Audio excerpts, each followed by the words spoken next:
frontline workforce is really important to your business, Fountain can make a huge difference. And even if you're not a customer, we'll teach you all the tricks of the trade. Our customers are going to hire millions of these workers around the world, 70 different countries. Frontline worker does not have a LinkedIn profile, does not have a resume, does not sit at a computer. Hello, this is Julian Castelli. I'm the host of the Growth Elevated Leadership Podcast, where each week we talk with inspirational entrepreneurs and leaders in the tech industry. Past guests have included CEOs and CXOs of great companies like Workfront, CHG Healthcare, Pathology Watch, InMoment, Canopy, the San Francisco 49ers, and many more. This episode is brought to you by Growth Elevated. Growth Elevated is a community of tech founders, CEOs, and CXOs who are committed to working together to share best practices and learnings in an effort to help all of us become better leaders and be more successful at our work and our lives. We do this through educational programs like this podcast, as well as our blog and, of course, our annual Ski and Tech Summit, where we bring leaders from across the world to beautiful Park City, Utah to enjoy camaraderie and collaboration in the beautiful mountains.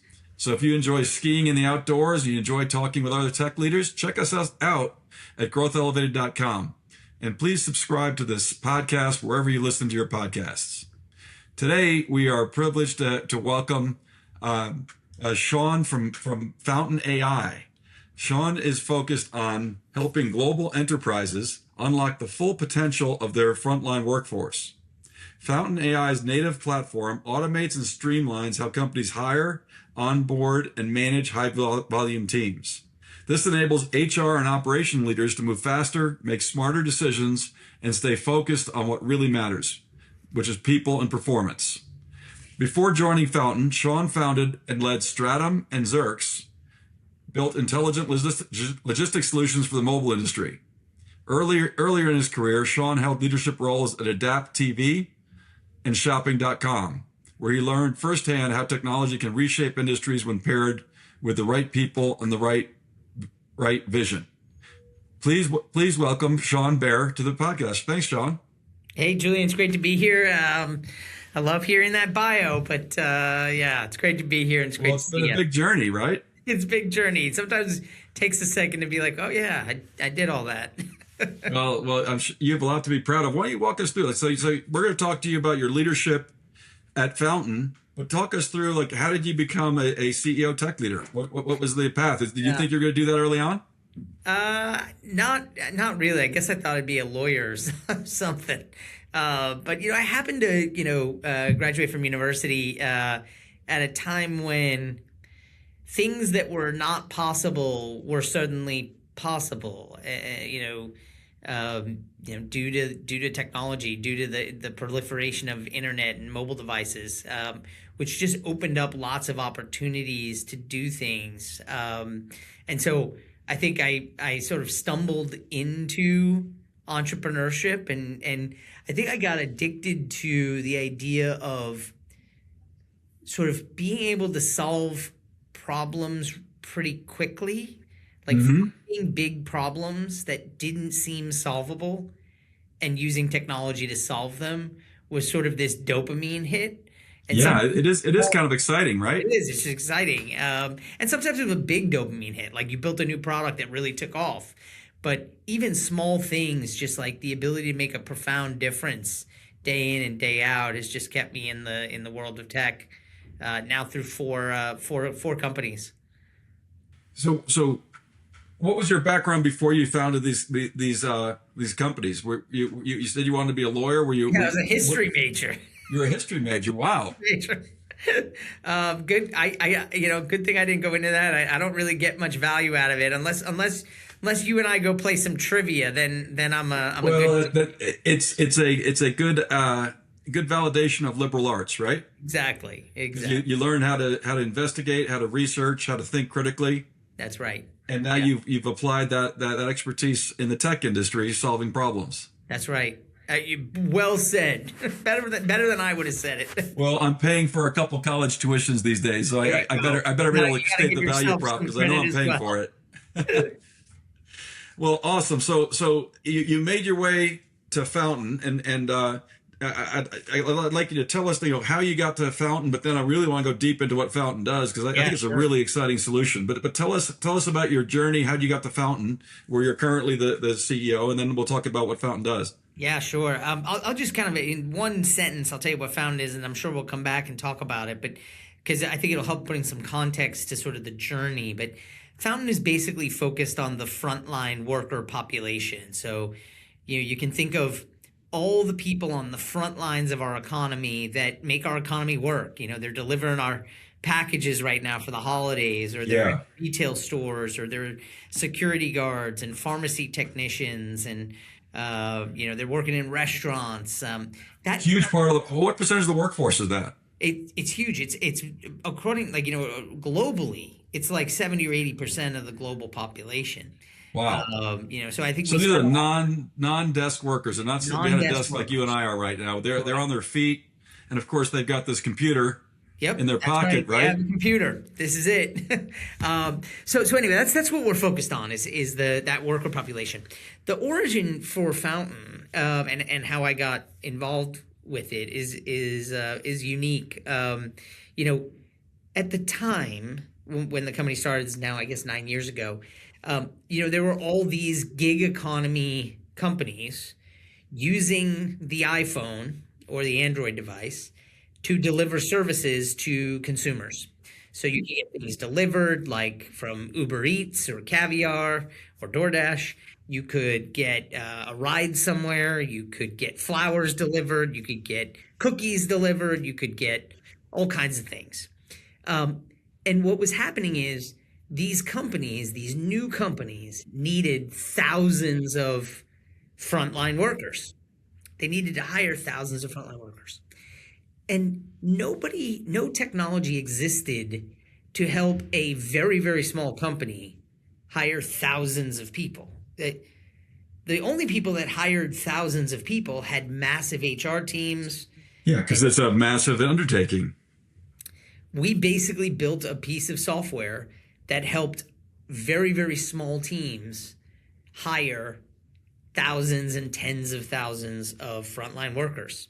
And so most of the gig economy companies, and they're still our customers today, use our software to onboard and hire these gig economy workers. So we basically sort of built the product for the moment of this transformation of, Uber and Lyft and DoorDash, and I'm leaving out hundreds of others. Yeah, but I got to know the team. I actually was the first angel investor in Fountain. Okay, so you were an investor in the company, but you'd been in mobile, you'd seen the challenge. So this was your domain. You knew the problem you wanted to solve, so you got involved as an investor. I love the team. The team was incredible. I believed in the opportunity. I believed in the frontline workforce, and so I wrote a check. I wound up becoming what I call an unpaid intern. Gave a lot of advice. I hope some of it was valuable advice. I became a board member later on, and then the CEO is a very good friend of mine. Decided that he did not want to be the CEO anymore. He's still involved in the company as a board member, and I said, okay, we're gonna have to go find a CEO. We have to do a big search. And he said, nope, we don't need to. We've already got a person. I said, who is this magical person? And he said, you. And I said, of course. Were you excited about that? Were you ready for that? I was, after I talked a little bit more about it and thought more about it and what I could do here, it became more and more compelling. And so I figured I'm already a board member. I've already been an unpaid intern. I'm already an investor. I might as well just, work here and do it and jump in. And so I became the CEO about 4.5, 5 years ago now. But yeah, it's very rare to see a CEO who's sort of been an investor, an advisor, a friend, a fan, a board member, and now here. I think the interesting thing for me has been I have a lot of context for the challenges and the opportunities that the company faces today because I've seen it along the entire trajectory. Yeah, absolutely. You have that perspective from the board level and from the operations level. So how big was the company when you moved in as CEO, I guess 5 years ago, and then where are you today, and where are you in the journey, just in terms Yeah, of yeah. We where you want to go? Yeah, at the time we probably were at around 50 employees. We had a single product, which was the hiring product for frontline workers. And we were we had some nice little revenue going. It was doing all right. From a revenue perspective, we're up, you know, probably 10x since that. Wow, in 5 years? Yeah, we've got about 200 and something employees. We call them Fountaineers, Yeah. uh, spread around the world, and we have, I think, 12 products. So we've gone from Okay. Wow. 12 from 50 to 200 employees. We've grown the revenue. We've grown the brand. We've grown our customer base pretty dramatically. So lots of good Well, the things. founder made a good choice in handing you the reins. That sounds like a lot of success. I hope so. Yes. Well, congratulations. That's awesome. So Fountain is there. It is. If you're trying to recruit frontline workers, what makes it easier to do that? Are you using AI? Are you Yeah. using, obviously you're using the mobile device. I think that's a key element versus a computer, Correct. right? But maybe Yeah. walk through the before and after. So if, Yeah, yeah, if I'm absolutely. looking So, to hire, Fountain is sort of, obviously we're focused on this frontline worker population, and we're focused on the companies that rely on those frontline workers. yeah, That's our customer. Our customer is typically the person who their business fails if they don't have frontline workers. mm-hmm. And we help our customers attract frontline workers, hire those frontline workers, onboard those frontline workers. Let's go through each one. How do you attract someone Yeah. on a cell phone? Are you hitting them with a text message, or You're you? sending them text messages and WhatsApp messages. You're putting things on, Instagram or Google or Facebook. The thing that's interesting, and maybe your before and after, right? For a knowledge worker, for an office worker, if you think about the standard office worker at this point, most likely has a LinkedIn profile, Right. You know where to go. most likely has a resume. Maybe it's not Yeah. up to date, but most likely has a resume. Yep. Most likely sits at a computer or a laptop most of the time.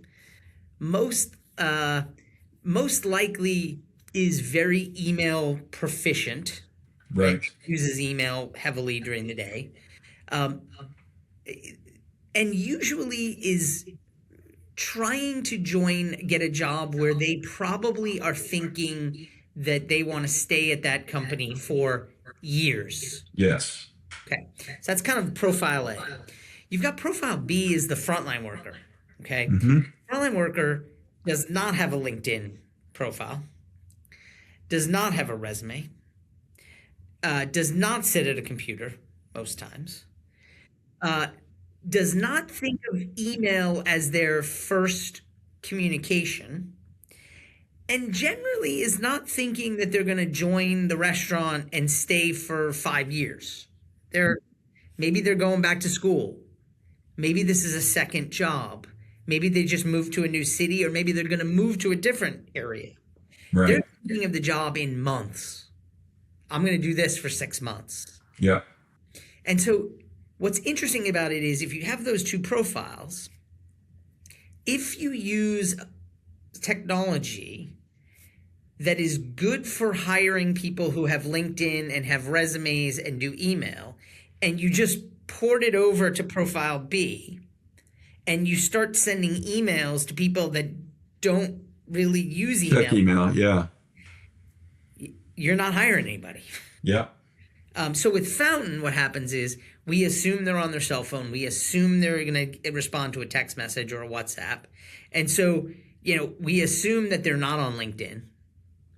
So when we go trying to attract them, we're going to use different channels, different technology. But it might say something like, hey, Julian, you used to work for us a couple of years ago.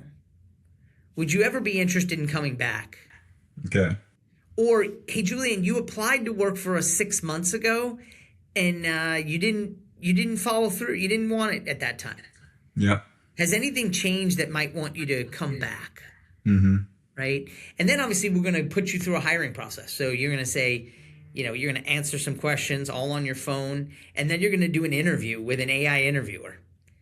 And you can do that in multiple languages too, right? Yeah, multiple languages, about 38 different languages around the world. And what's great about it for the frontline worker and for frankly the company, the good side of this device, this phone, is that it makes it really easy to apply to a job. The downside is that it makes it really easy to apply to a job. So I could So are start, people applying to multiple hey, I jobs? just And click a couple buttons and I'm applying to company B and company C and company D. yes, Whereas if company A immediately texts me back and says, "Hey, Julian, your background looks great. Would you want to interview with our AI interviewer right now to just get things moving?" yeah. You do the interview, immediately you get a text message again that says, "You seem like an even better candidate. Do you want to come in for a meeting tomorrow at 11 a.m.?" Click this So button. you're compressing sales cycles, Correct. and because what happens? Time kills Time deals, kills all deals. right? So a long Exactly. manual process that lasts 2 weeks, I can find other things in that time, right? So Yeah. you're compressing using the technology to That's just a be good really analogy. quick. And even, by the way, we know the other thing we know is even after, and I'm sure some of your listeners know this, even after you get the signature on the contract, the deal ain't done because you Yes, got to get them from signature to launch. right. And the longer that goes out, Yep. the They worse it might is. find something. They might find another distraction. And everyone's more distracted these days. They're getting hit with more things every day. So even if I have a great interview with the retail store and I walk out and I'm feeling pretty good, that company still needs to kind of connect with me and say, "Hey, Julian, great job on the interview. Here are the 4 things you need to do now to have your first day be a success. Yeah. It only is going to take you 8 minutes or 20 minutes or 5 minutes, whatever it is." So anyway, that's a little bit about how the technology really works. Our customers are going to hire millions of these workers around the world, 70 different countries. So a shameless plug, obviously, if you're somebody who is passionate about this frontline workforce, if this frontline workforce is really important to your business, Fountain can make a huge difference. And even if you're not a customer, we'll teach you all the tricks of the trade. Yeah. It sounds like a great, where you started was the excitement of seeing new technologies to solve problems. This sounds like a really nice convergence of emerging technologies, both the mobile and the AI, and solving a problem that's really built to suit for the customer. So that's fantastic. Yeah. So you've grown the business, tenfold, fourfold with people. Um, what were some of the key achievements that you're most proud of on that journey? When you started to now, Yeah. it's a very different company. What are some of the things you're most proud of? I think probably a couple things that I'm really proud about. One is the talent. First of all, the talent we have here at Fountain, the Fountainers around the world.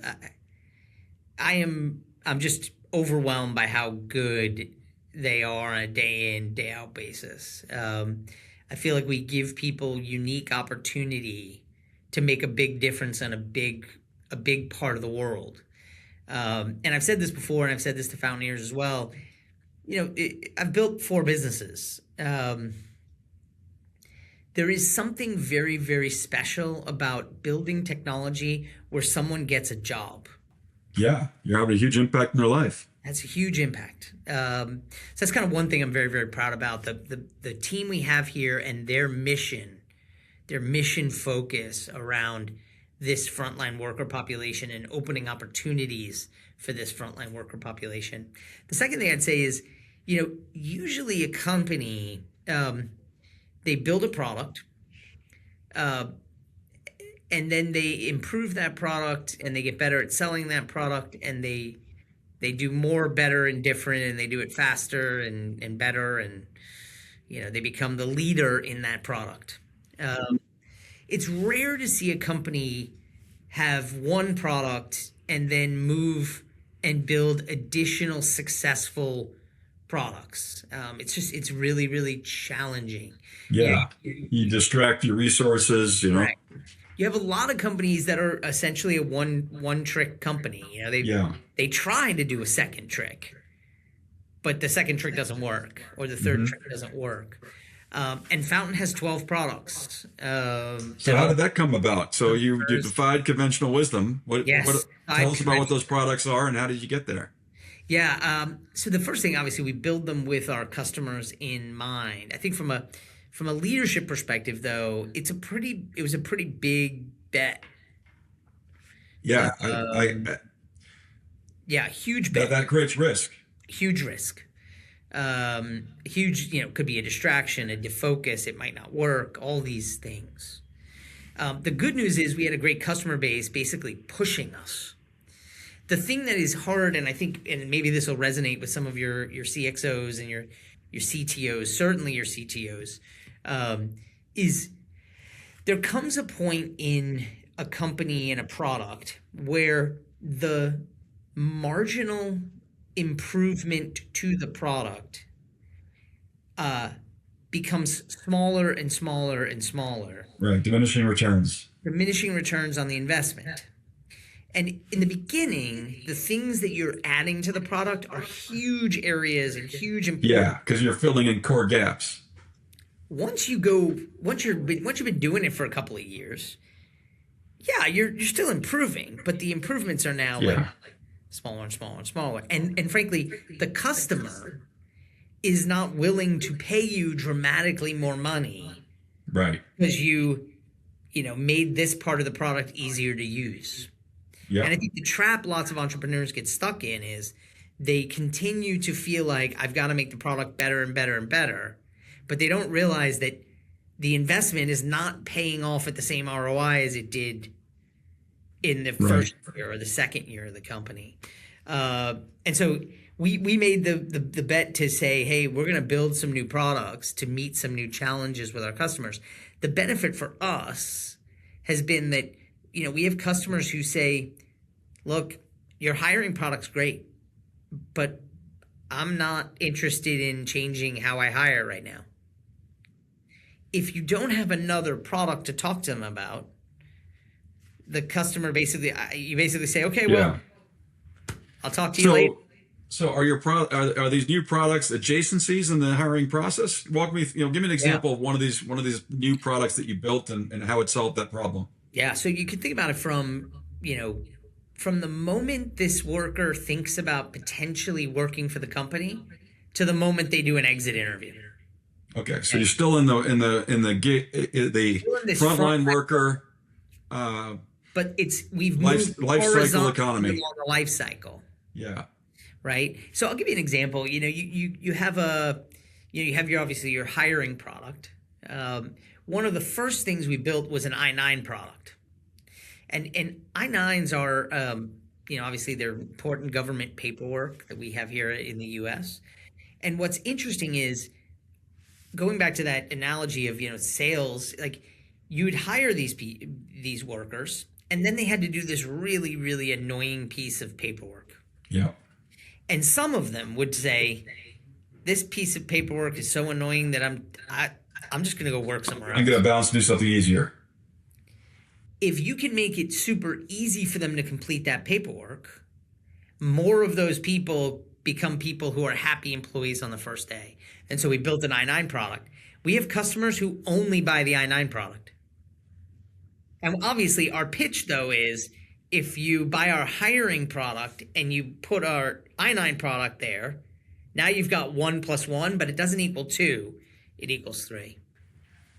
Because you're solving more steps in the process, and you're getting better retention. You're not getting less bounce offs.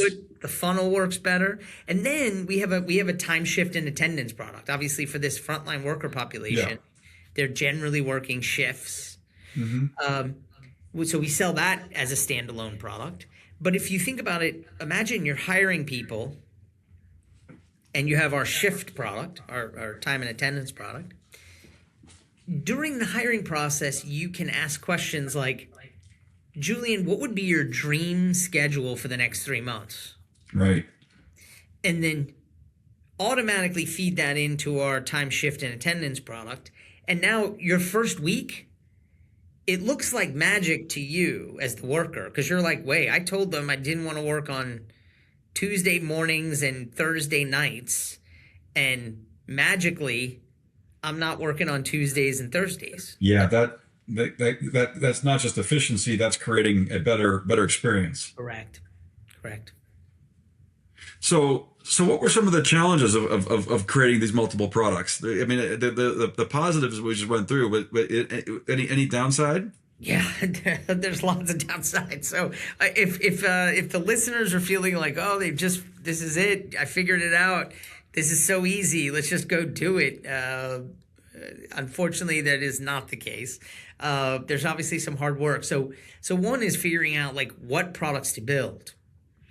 That's kind of a core thing. You can build anything, and it's getting frankly easier and easier to build. Yeah. But building the right thing, I think, is getting harder and harder, while simultaneously getting easier to build anything.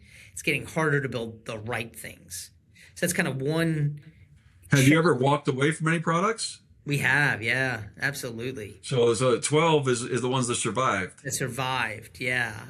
We have a unique process that, a product needs to clear certain thresholds early on to actually make its investment case.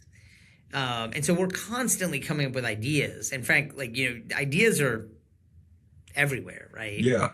Is there a benchmark there? Like what's the hurdle that you guys use internally? Like, okay, we're gonna make some investment in this product, but if you have a really clear hurdle in mind that this is a go or no go based on X, that's certainly helpful when you have a portfolio. We want to see existing customers signing up for a beta within the first 90 days. So while we're even building it, we want to see at least 3 to 5 existing customers raise their hand to say, I want beta access to this. Yeah. If we can't get that, no matter how good the idea is, we generally punt. Yeah, you don't want to waste your time. Yeah. And how do you communicate these new opportunities to your customers? Do you have a good customer success team that's sharing this information? Team, yeah, that is constantly bringing up. In fact, I'll give you a second challenge. We had a little bit of a worry that we were fatiguing our customers with too many new products. And sure. Yeah, I mean, 12's a lot. Yeah. We have found the opposite there. Customers, especially if it's opt-in, obviously, customers, you're not going to fatigue them by showing them new, innovative investing ideas.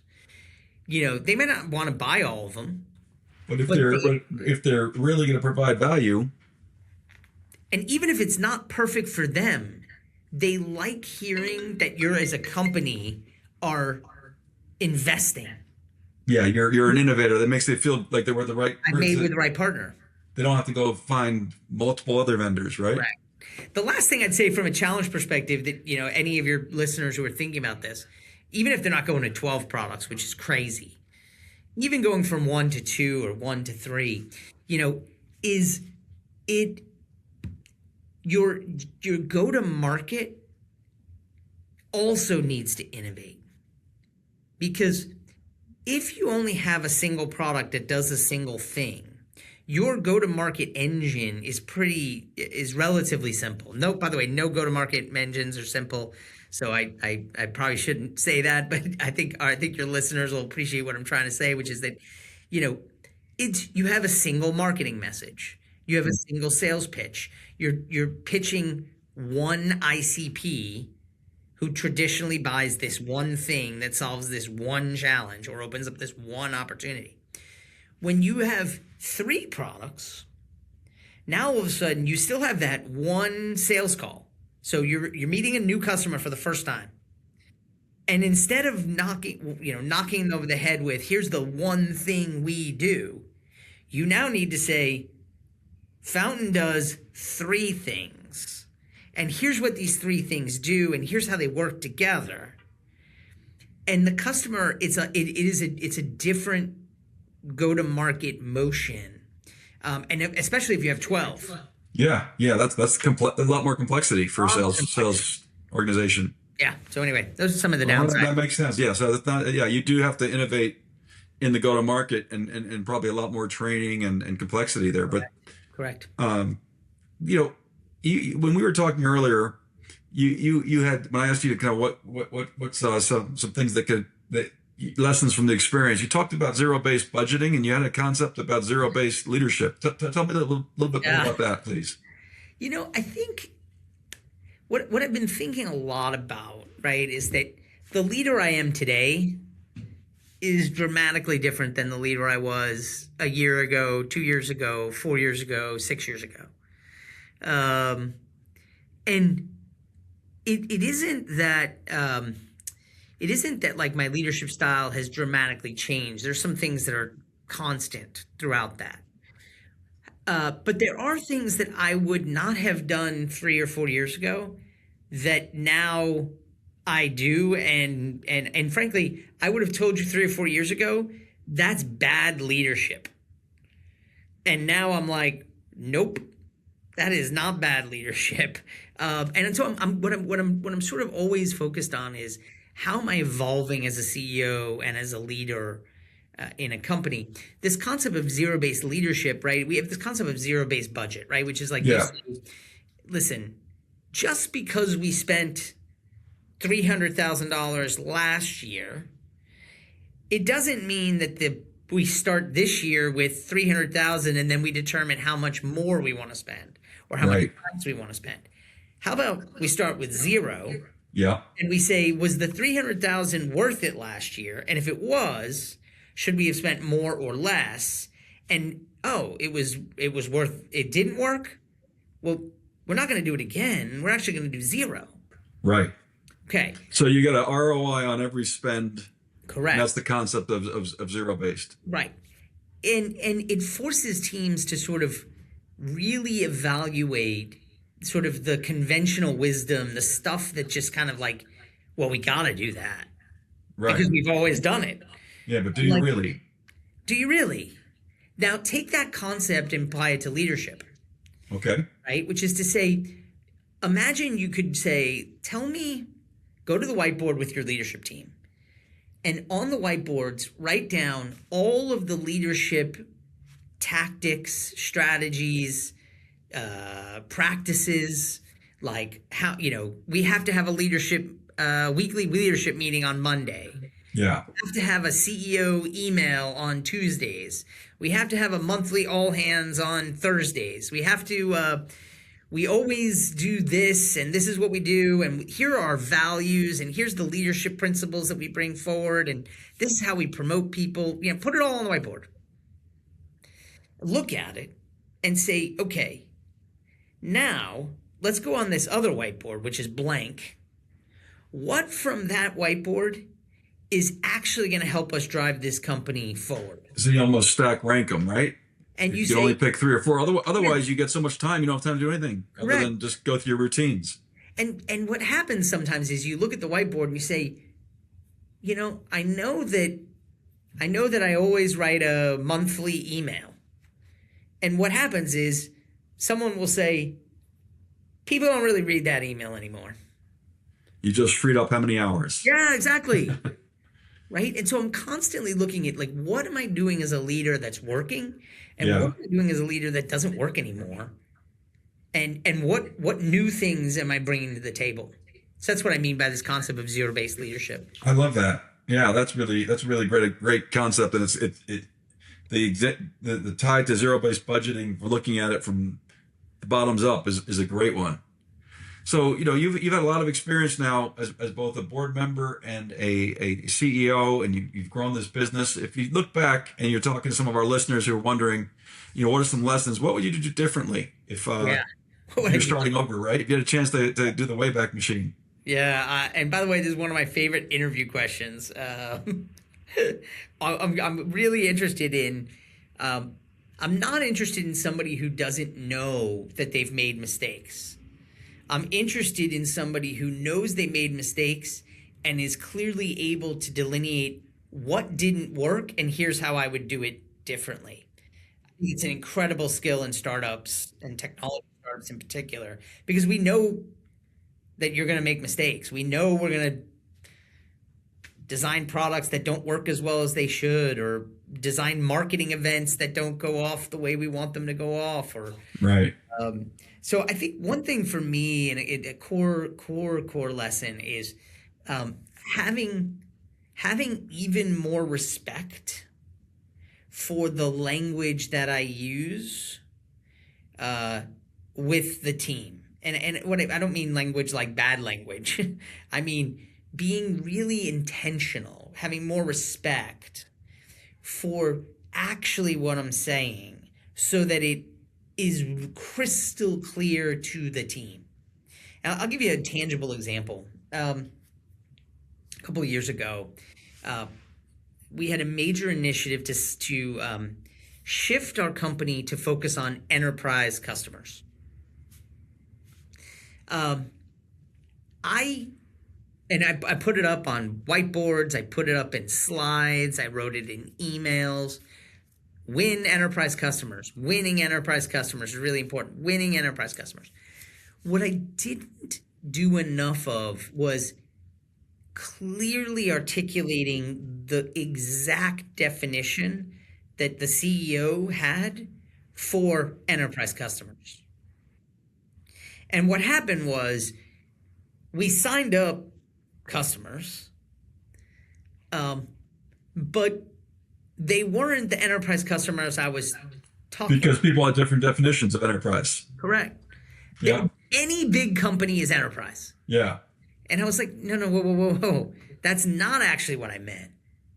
And what I should have said is something like, our mission right now, or our big goal, is to sign 20 companies that are Fortune 500, US based Fortune 500. Here is the list. Yeah. This is precisely what I mean by enterprise customer. Enterprise customers. And so one of the things I constantly, am thinking about, an area where I think I just continue to need to do better, is to be even more intentional about what I'm communicating, and make sure that not only am I communicating it, that it's actually landing over there where you are. And they're understanding it the way you mean it. Correct.